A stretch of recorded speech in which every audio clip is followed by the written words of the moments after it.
Welcome to my channel. आज हम science का टॉपिक विटामिन पढ़ने वाले हैं। विटामिन, देखो विटामिन हमारे शरीर में कुछ कार्बनिक यौगिकों की आवश्यकता सूक्ष्म मात्रा में होती है। यानी हमारे शरीर के अंदर कुछ कार्बनिक यौगिकों की मात्रा किस मात्रा में होती है? सूक्ष्म यानी कम मात्रा के अंदर होती है। लेकिन इनकी कमी के कारण विशेष रोग हो जाते हैं।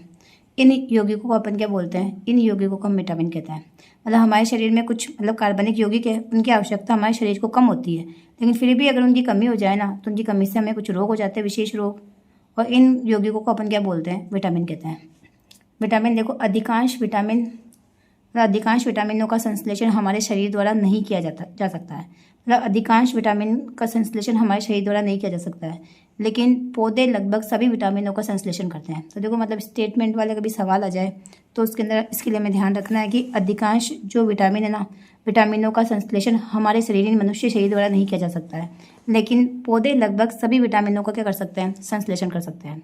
देखो मतलब मनुष्य अपन तो विटामिनों को संश्लेषण नहीं कर सकते हैं, लेकिन पौधे लगभग सभी विटामिनों को क्या कर सकते हैं? संश्लेषण कर सकते हैं। ये हमें ध्यान रखना है। और विटामिन इन्हें आवश्यक आहार कारक भी कहते हैं। यानी विटामिन को अपन क्या बोलते हैं? आवश्यक आहार कारक कहते हैं। यानी ये आहार के लिए आवश्यक होते हैं ये। और आहार नली के बैक्टीरिया हमारे लिए कुछ आवश्यक विटामिनों को क्या करते हैं? उत्पन्न करते हैं। इन जो आहार नली है ना, आहार नली के जो बैक्टीरिया है वो हमारे लिए आवश्यक कुछ विटामिनों को क्या करते हैं? उत्पन्न करते हैं। ये भी हमें ध्यान रखना है। देखो इंपॉर्टेंट है, हमारे शरीर को कुछ कार्बनिक यौगिकों की आवश्यकता होती है, लेकिन कम मात्रा में होती है, लेकिन फिर भी इनकी कमी से रोग हो जाता है, तो इनको अपन क्या बोलते हैं? विटामिन कहते हैं।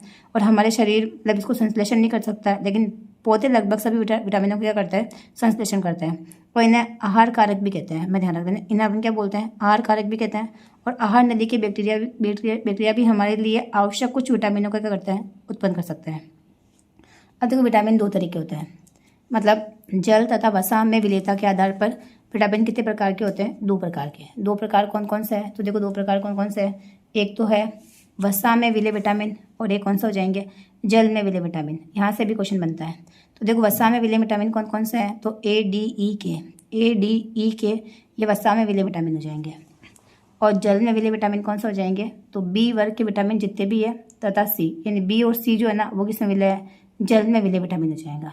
देखो याद कैसे रखें? इसे तो कीड़ा से याद रख दें। कीड़ा, देखो कीड़ा यानी कीड़ा क्या होती है? KEDA कीड़ा। और इसमें भैंस, वही गई भैंस पानी में, याद ही होगा आपको। तो इसको क्या बोल सकते हैं अपन? भैंस। जल में गई तो गई भैंस पानी में, इससे ये याद रख सकते हैं। बी और सी हो जाएगा भैंस, और यहाँ पे देखो कीड़ा से याद रख लेंगे अपन। तो ये अपन को ध्यान रखना है कि वसा में विलेय विटामिन कौन से हो जाएंगे? कीड़ा हो जाएंगे। और जल में विलेय विटामिन कौन से हो जाएंगे? भैंस यानी BC हो जाएंगे। ये हमें ध्यान रखना है। अब देखो ये जो विटामिन है वसा में विलेय विटामिन, ये कहाँ पे संग्रहित हो सकते हैं? यानी बी और ये जो KEDA है ना, कीड़ा ये ADE के, इन विटामिन को अपना शरीर कहाँ संग्रहित कर सकता है? तो देखो ये यकृत तथा एडिपोस का मतलब है वसा संग्रहित करने वाला। तो ये यकृत तथा एडिपोस उत्तक में क्या होते हैं? संग्रहित रहते हैं। ये हमें ध्यान रखता है। कहाँ संग्रहित रहते हैं? एक तो लीवर यानी यकृत में रहता है, और एक एडिपोस उत्तक में संग्रहित रहते हैं। एडिपोस अपने स्किन के जो ना वसा संग्रहित करने वाला है, स्किन के नीचे होते हैं, तो उनके अंदर यानी एडिपोस के अंदर और लीवर के अंदर यानी यकृत के अंदर क्या रहते हैं? संग्रहित रहते हैं। तो हमें ध्यान रखना है कौन से विटामिन है जो यकृत में संग्रहित रहते हैं? तो ADE के, ये यकृत और एडिपोस उत्तक के अंदर क्या रहते हैं? संग्रहित रहते हैं। ये हमें ध्यान रखना है।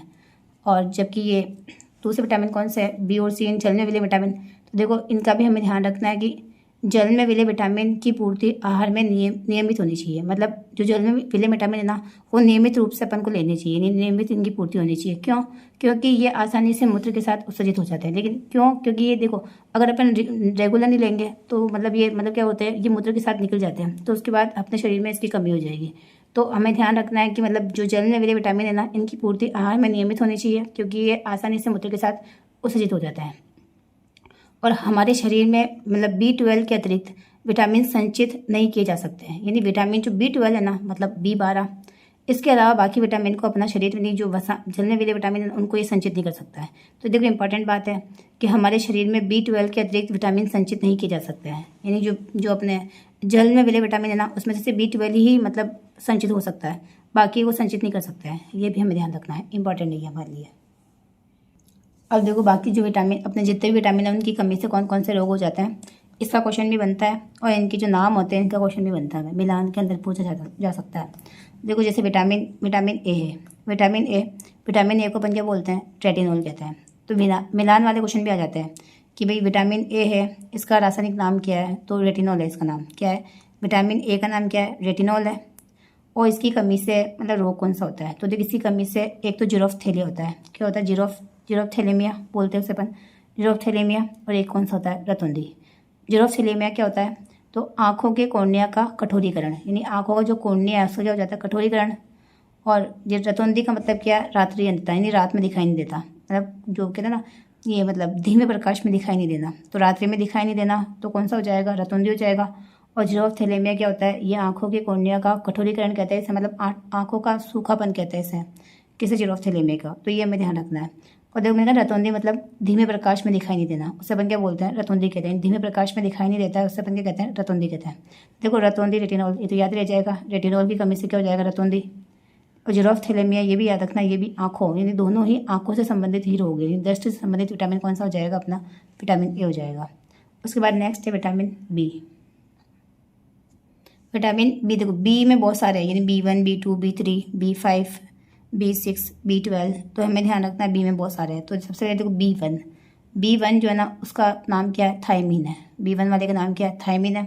और B1 की कमी से देखो बी से क्या है, बेरी। कौन सा रोग होता है, बेरी में क्या होता है, देखो भूख का कम लगना, यदि भूख कम लगती है, पाचन क्रिया में अव्यवस्था। और देखो भूख नहीं लग रही है तो पाचन क्रिया में भी अव्यवस्था होगी, और त्वचा में जलन की अनुभूति होगी। तो ये कौन सा विटामिन की कमी से होता है, तो B1 की कमी से होता है। तो विटामिन B1 इन थायमीन है इसका नाम, और बेरी यानी इसकी कमी से कौन सा रोग होता है, बेरी। देखो रोग भी पूछ सकते हैं, इनके नाम भी साथ में आ सकते हैं, मिलान में नाम भी पूछे जा सकते हैं और रोग भी पूछे जा सकते हैं, तो दोनों ही हमें याद रहना चाहिए। उसके बाद देखो B2 क्या है, तो B2 है राइबोफ्लेविन। B2 क्या है, राइबोफ्लेविन है। और देखो इसे रोग कौन सा होता है, तो राइबोफ्लेविनोसिस, या फिर इसे किलोसिस भी कहते हैं अपन। तो राइबोफ्लेविनोसिस या किलोसिस, इसे ओष्ठ वितरण यानी होठों से संबंधित रोग है ये। तो इसे ओष्ठ वितरण यानी इसमें मुंह व होठों के किनारों पर क्या हो जाती है, दरारें पड़ जाती है। मतलब मुंह और ना होठ है ना, फर्ज वगैरह जाते हैं तो दरारें वगैरह पड़ जाती है। तो इससे संबंधित कौन सा विटामिन है, तो विटामिन B2 है, जिसे अपन राइबोफ्लेविन बोलते हैं। और जो रोग होता है इसी कमी से कौन सा रोग होता है, किलोसिस होता है, जिसे अपन राइबोफ्लेविनोसिस भी बोलते हैं। इस नाम से आ रहा है, देखो राइबोफ्लेविनोसिस, तो राइबोफ्लेविनोसिस भी बोल सकते हैं। और किलोसिस पीछे आ रहा है, किलोसिस, तो किलोसिस भी कहते हैं इसे अपन, यानी मुंह व होठों के किनारों पे दरारें पड़ना है। किस विटामिन की वजह से होता है, तो B2 की वजह से होता है। देखो B1 का नाम तो थायमीन था, B2 का नाम क्या है, राइबोफ्लेविन था। थोड़ा पढ़ने पे याद हो जाएगा। तो B2 का मतलब क्या है, B2 का नाम क्या है, राइबोफ्लेविन है। उसके बाद देखो B3 क्या है, नियासिन। इसकी कमी से क्या होता है, पेलेग्रा रोग होता है। कौन सा रोग होता है, पेलेग्रा। तो B3 की कमी से कौन सा रोग होता है, पेलेग्रा रोग होता है। और इसका नाम क्या है, नियासिन। देखो B1 का नाम थायमीन है और इसका नियासिन है, दोनों ही मतलब मीन सीन ऐसे लगते हैं अपन को, थोड़ा कन्फ्यूजन होने की चांसेस रहते हैं, थोड़ा याद रखना। तो B1 तो क्या हो जाएगा, थायमीन, और B3 क्या हो जाएगा, नियासिन होगा। इसकी कमी से कौन सा रोग होता है, पेलेग्रा होता है। पेलेग्रा में क्या होता है, जीभ व त्वचा पर क्या पड़ जाती है, पपड़ी आना। जीभ व त्वचा पे पपड़ी आना कौन सा रोग हो जाएगा, पेलेग्रा रोग होगा, जो किसकी कमी से होता है, B3 की कमी से होता है। और B3 का नाम क्या है, नियासिन है। उसके बाद में B5 जो है ना, वो है पेंटाथोनिक अम्ल है। B5 का नाम क्या है, पेंटाथोनिक अम्ल है। ये इसकी कमी से क्या होता है, मंद बुद्धि व बाल सफ़ेद होना, यानी बाल सफ़ेद होने का जो कारण है ना, कौन सा विटामिन है, B5 है। और वही बुद्धि कम यानी मंद बुद्धि होती है, तो मंद बुद्धि और मतलब बाल सफ़ेद होना किसकी वजह से होता है, विटामिन B5 की वजह से होता है। तो बाल सफ़ेद होना व मंद बुद्धि होना, वैसे इसे बर्निंग किट सिंड्रोम भी कहते हैं इसे अपन। क्या बोलते हैं, बर्निंग फिट सिंड्रोम। क्या बोलते हैं इसे अपन, बर्निंग फिट सिंड्रोम जो है ना, वो भी इसी मतलब बाल सफ़ेद होने को या फिर मंद बुद्धि होने को क्या बोलते हैं अपन, बर्निंग फिट सिंड्रोम भी कहते हैं। तो ये भी हमें ध्यान रखना है। देखो मेन तो यही कि बाल सफ़ेद होना और मंद बुद्धि होना किस विटामिन की वजह से है, B5। और B5 का नाम क्या है, पेंटाथोनिक अम्ल। मैंने कहा ये नाम और रोग ये मिलान में पूछे जाते हैं। तो नाम यानी कि B5 का क्या नाम है, तो पेंटाथोनिक है। 5 का मतलब भी पेंटा होता है, जानते हैं अपन। तो B5 पेंटाथोनिक अम्ल हो जाएगा। 5 को पेंटा बोलते हैं केमिस्ट्री के अंदर, तो ये हमें ध्यान रह सकता है। उसके बाद में B6 क्या है, तो B6 से पीरिडोक्सिन है। पीरिडोक्सिन या पायरोडोक्सिन बोल सकते हैं अपन।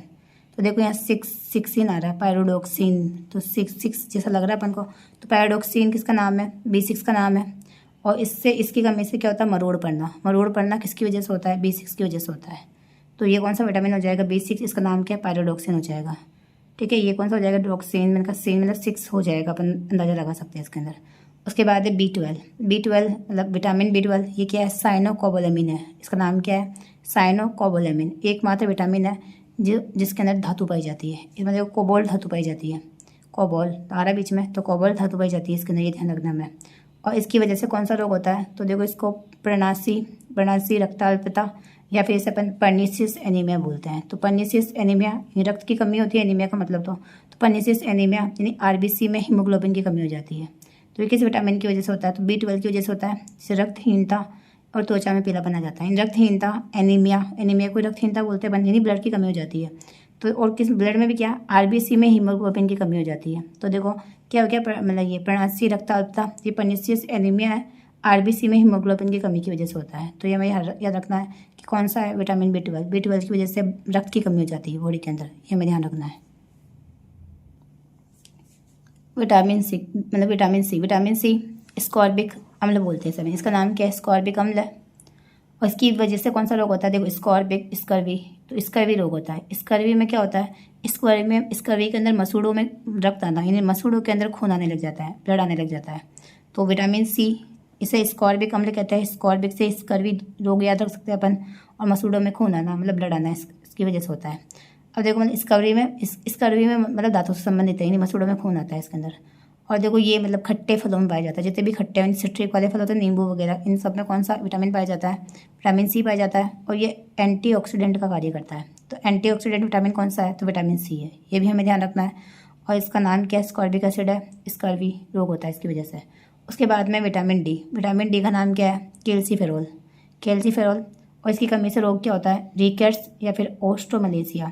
देखो रिकेट्स ये बच्चों में होता है, रिकेट्स बच्चों में अस्थि विकृता, यानी बच्चों के अंदर हड्डियों से संबंधित रोग होता है, यानी हड्डियाँ मुड़ जाती है, अस्याकार हो जाती है, यानी मतलब बच्चों में मतलब अस्थि विकृता को तो अपन क्या बोलते हैं, रिकेट्स कहते हैं।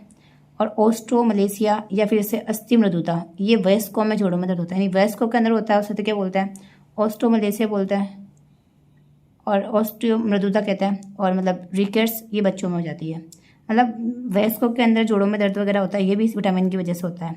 और रिकेट्स और ऑस्ट्रोमलेशिया दो रोग ये भी विटामिन डी की वजह से होता है, ये हमें ध्यान रखना है। देखो इसका नाम क्या, वापस देख लेते हैं, कैल्सीफेरोल है। और देखो विटामिन डी जो है ना सूर्य के प्रकाश से प्राप्त हो सकता है अपन को, यानी सूर्य के प्रकाश से प्राप्त होता है और हड्डियों को स्वस्थ बनाए रखने का काम करता है ये। तो हड्डियों को स्वस्थ बनाए रखने वाला कौन सा विटामिन करता है, विटामिन डी करता है। और अपन जानते हैं कि हड्डियों में क्या होता है, कैल्शियम होता है, हड्डियों में जानते हैं अपन कैल्शियम होता है। तो कैल्शियम से इसका नाम याद रख सकते हो, कैल्सीफेरोल, इसका नाम क्या होता है, कैल्सीफेरोल होता है।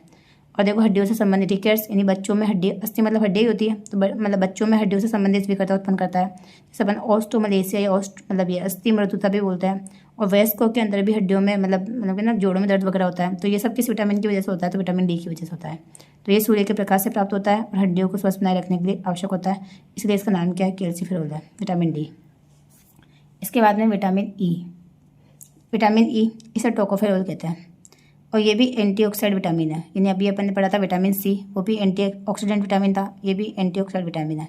इसकी वजह से क्या होता है कि आरबीसी में भुरभुरेपन में वृद्धि तथा मांसपेशियों की कमजोरी आ जाती है, यानी आरबीसी की भुरभुरेपन में वृद्धि हो जाती है और मांसपेशियों में क्या हो जाती है, कमजोरी होती है। मतलब वही जनन बंध्यता, यानी इस विटामिन से जनन क्षमता में कमी आती है, मतलब इस विटामिन की कमी से जनन क्षमता में कमी आती है, ये भी हमें ध्यान रखता है। जनन बंध्यता किस विटामिन की वजह से होता है, तो विटामिन ई। और विटामिन ई का नाम क्या है, टोकोफेरोल है, वैसे ब्यूटी विटामिन भी बोलते हैं, ये भी हमें ध्यान रखना है। कौन सा विटामिन है, ये विटामिन ई को बोलते हैं, टोकोफेरोल नाम है इसका। और जनन बंध्यता यानी जनन क्षमता में कमी आती है, और इससे अपन विटामिन ई है ना, उसको अपन ब्यूटी विटामिन भी कहते हैं। उसके बाद विटामिन के, इसे मतलब इसका नाम क्या है, इसका नाम है फिलोक्विनोन। क्या नाम है इसका, फिलोक्विनोन है। रक्त स्कंदन, यानी रक्त को जमाने का काम करता है, यानी रक्त के थक के जमने के समय में वृद्धि होती है, यानी रक्त का थक का जमाने में कौन सा विटामिन काम आता है, तो विटामिन के काम आता है, जिसका नाम क्या है, फिलोक्विनोन है। फिलोक्विनोन किस विटामिन का नाम है, विटामिन के। देखो सारे विटामिन है, उनके मतलब नाम और उनकी कमी से होने वाले रोग, ये क्वेश्चन एग्जाम में पूछा जाता है, मिलान में भी पूछ लेते हैं, डायरेक्ट भी पूछ लेते हैं, तो ये हमें ध्यान रखना है। एक क्वेश्चन तो पक्का है, एक कभी कभी दो भी आ जाते हैं, फिक्स है कि ये क्वेश्चन इसमें से आता ही है, तो ये हमें अच्छे से याद रखना है। Thank you.